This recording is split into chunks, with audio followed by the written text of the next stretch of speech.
เป็นจังใดยามเจ้าสะอื้นเจ้า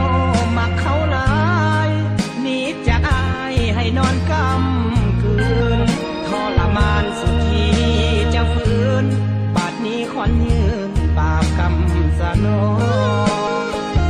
ทั้งบ่ละน้องเนื้อทองยามเจ้าผิดหวัง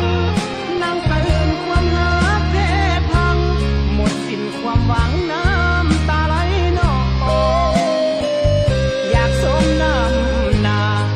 ในเวลาที่เจ้าเศร้าหมอง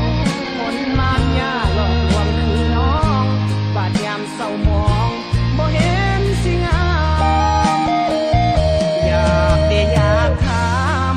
คนงามอกหักหักบ่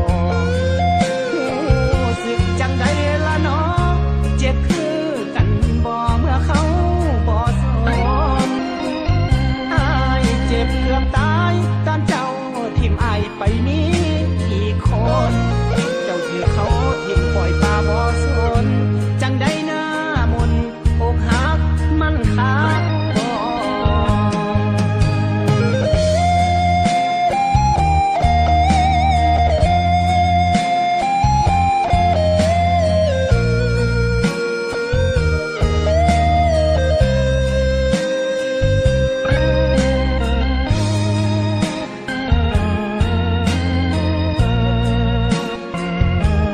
จะพูดว่ามันเบื่อพอแล้วพอ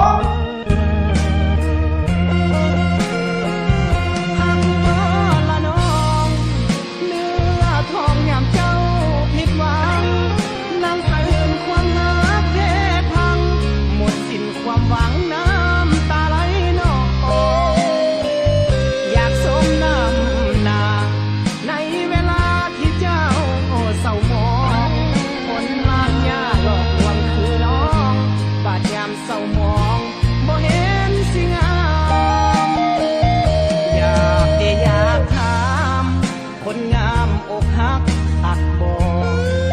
รู้สึกจังใดละน้องเจ็บคือกันบ่เมื่อเขาบ่สนอายเจ็บเกือบตายตอนเจ้าทิ่มอายไปนี้อีกคนเจ้าถือเขาทิ่มปล่อยปลาบ่สนจังใดหน้ามนต์อกหักมันขาดบ่ แจ๊คกลับมาสิงกับเก่าเนาะ ผลเวลาที่คนที่เหนื่อยแจ็คเจ็บแจ็คอกหักมันบ่คักเลยแจ็คอยากถามว่า เวลาที่ผลอกหักคักบ่ขอโทษเด้อผล